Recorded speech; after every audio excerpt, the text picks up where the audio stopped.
ఆయన వైఎస్ రాజశేఖర రెడ్డితో ఎంతో సన్నిహితంగా మెలిగే నేత. జగన్ కోసం వైసీపీ వెంట నడిచారు. ఏమైందో ఏమో తెలియదు కానీ ప్రస్తుతం ఆయన ఫ్యాన్ పార్టీతో అంటి ముట్టనట్టుగా వ్యవహరిస్తున్నారట. జగన్ సీఎంగా ఉన్నప్పుడు కూడా ఆయన మాటల్లో అసంతృప్తి కనిపిస్తూ ఉండేది. యాక్టివ్గా లేని నేతలను మార్చేస్తూ పోతున్న జగన్ ఆ నాయకుడిని ఎందుకు టచ్ చేయడం లేదు? ఇంతకు ఆయన వైసీపీలోనే ఉంటారా, లేదంటే కొడుకు రాజకీయ భవిష్యత్తు కోసం సంచలన నిర్ణయం ఏమైనా తీసుకుంటారా?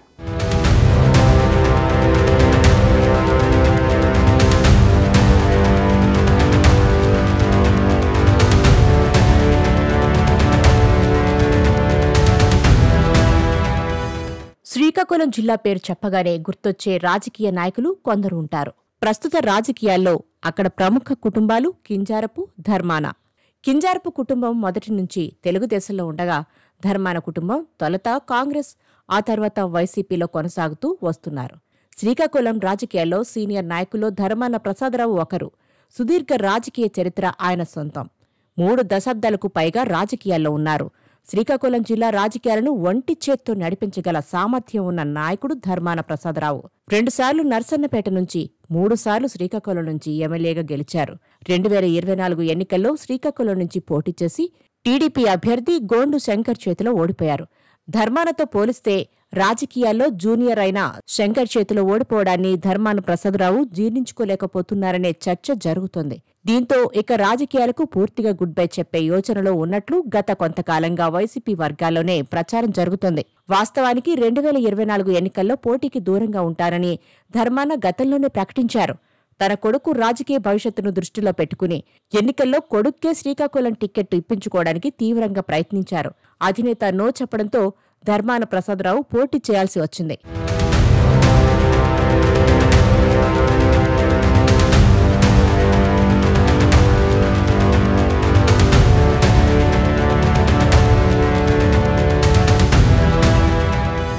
Dharmana Prasadarao non controversy leader.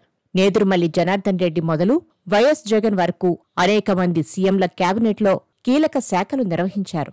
4 దశాబ్దాల సుదీర్ఘ రాజకీయ చరిత్ర కలిగిన ధర్మాన హోదా, స్థాయి, గౌరవానికి తగ్గట్లుగా సాదాసీదాగా పనిచేసుకుంటూ వెళ్తుంటారు. అధికారంలో ఉన్నా, అపోజిషన్లో ఉన్నా హుందాగా వ్యవహరిస్తుంటారు. అయితే మొన్నటి ఎన్నికల్లో ఓటమి తర్వాత ఆయన సైలెంట్ అయిపోయారు. అప్పుడు ఇప్పుడు ఎప్పుడూ ధర్మాన అగ్రెసివ్ పాలిటిక్స్కు దూరంగా ఉంటారు. ప్రత్యర్థులపై అనవసరంగా నోరు పారేసుకోరు. దీంతో ఆయనకు రాజకీయంగా కూడా శత్రువులు తక్కువే. అలాగని విధానపరంగా ఎవరినీ విమర్శించకుండా విడిచిపెట్టరు. వైసీపీ హయాంలో విశాఖ రాజధాని నినాదం నెత్తిన పెట్టుకుని మరీ మోశారు. అవసరమైతే ప్రాణత్యాగాలకు కూడా సిద్ధమంటూ ప్రకటించారు. అలాంటి సీనియర్ నేత ఇప్పుడు మౌనంగా ఉండిపోవడం కార్యకర్తలకు కూడా నచ్చడం లేదట.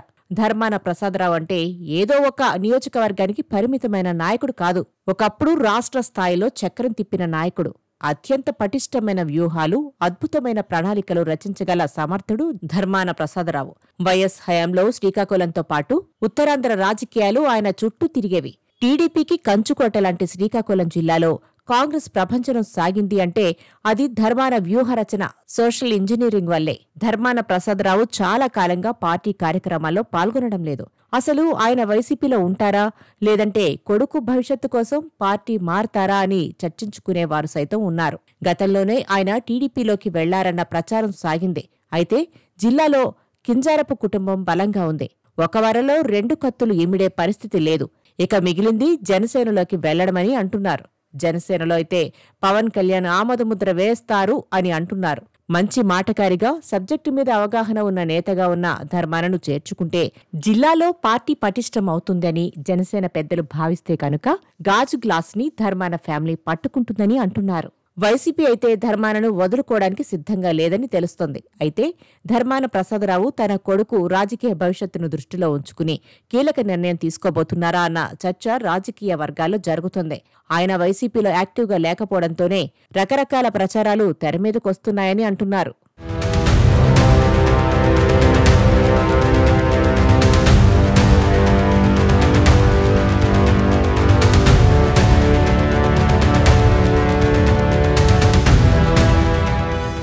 నాలుగు పదుల రాజకీయ అనుభవం కలిగిన ధర్మాన సర్పంచ్ నుంచి నేరుగా ఎమ్మెల్యేగా పోటీ చేసిన గోండు శంకర్ చేతిలో ఓటమి పాలు కావడాన్ని జీర్ణించుకోలేకపోతున్నారని అంటున్నారు. ఆయన ఓటమి కూడా దారుణంగా ఉంది. జిల్లాలోనే అత్యధిక మెజార్టీగా శ్రీకాకుళం నుంచి గోండు శంకర్ విజయం నమోదైంది. ఏకంగా 52,000 పైచిలుకు మెజార్టీతో శంకర్ గెలిచారు.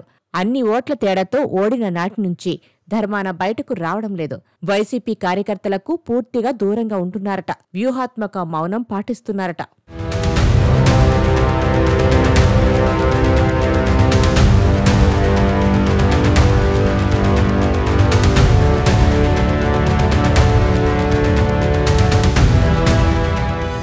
అయితే యాక్టివ్గా లేని చోట్ల నాయకులను తప్పించేసి కొత్తవారికి బాధ్యతలు అప్పగిస్తున్నారు జగన్.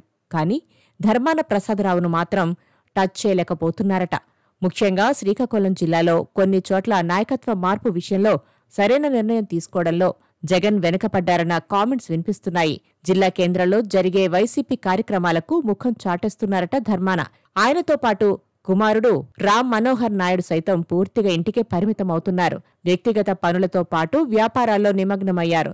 ఎన్నికల ఫలితాలు వచ్చి ఏడాది దాటుతున్నా కనీసం పోస్టుమార్టం చేయలేదు. పార్టీ సర్వసభ్య సమావేశం కూడా నిర్వహించలేదు. అయినా సరే ధర్మాన ప్రసాదరావు స్థానంలో కొత్తవారికి బాధ్యతలు ఇవ్వడానికి జగన్మోహన్ రెడ్డి భయపడుతున్నారట. ధర్మానపై చర్యలు తీసుకుంటే ఆయనపై వేటు వేస్తే ఆ ప్రభావం జిల్లా వ్యాప్తంగా ఉంటుందని వచ్చిన నివేదికలతోనే జగన్ వెనక్కి తగ్గినట్లు ప్రచారం నడుస్తోంది.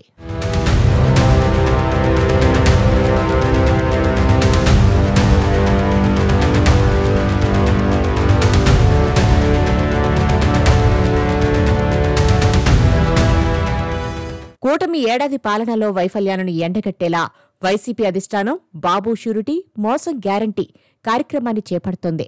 ప్రతి నియోజకవర్గంలో మండలాల్లో నిర్వహించే ఈ కార్యక్రమానికి సంబంధించిన ఫోటోలను సోషల్ మీడియాలో ప్రచారం చేయాలని మొన్న జిల్లా విస్తృత స్థాయిలో సమావేశంలో మాజీ మంత్రి బొత్స సత్యనారాయణ ఆదేశించారు. పార్టీని ప్రజల్లోకి తీసుకువెళ్లి ప్రభుత్వ తీరును ఎండగట్టాలని స్పష్టం చేశారు. కానీ ఈ కార్యక్రమాన్ని జిల్లా కేంద్రమైన శ్రీకాకుళంలో పగడ్బందీగా ప్రజలను ఆకర్షించే విధంగా చేసే వ్యక్తి ఇప్పుడు కరువయ్యారు. పార్టీ కార్యక్రమాలను ధర్మాన పట్టించుకోకపోవడం వైసీపీ కార్యకర్తలను ఆవేదనకు గురిచేస్తోంది. ఇలా అయితే పార్టీని ఏ విధంగా ముందుకు తీసుకువెళ్లగలమని కార్యకర్తలు అంతర్మథనం చెందుతున్నారు. వైసీపీకి జవసత్వాలు ఎలా సాధ్యమవుతాయని మథనపడుతున్నారు. మరో 2.5 ఏళ్ల తర్వాత అప్పటి పరిస్థితిని చూసి వైసీపీపై ఆశలు పెరిగితే పార్టీలో ధర్మాన యాక్టివ్ అవుతారని, లేదంటే విరామం తీసుకుంటారని రాజకీయ వర్గాల్లో ప్రచారం జరుగుతోంది.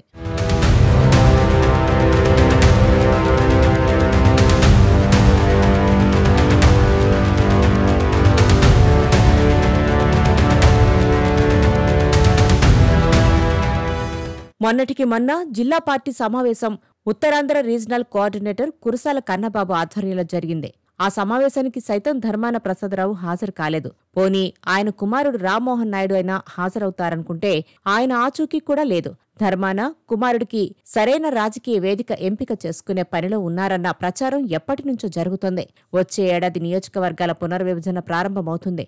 ఆ సమయంలో సరైన నియోజకవర్గం ఎంపిక చేసుకుని అవకాశాలు ఇచ్చే రాజకీయ పార్టీని ఎంచుకుని పొలిటికల్ రీఎంట్రీ ఇవ్వాలని ధర్మాన భావిస్తున్నట్లు ప్రచారం సాగుతోంది.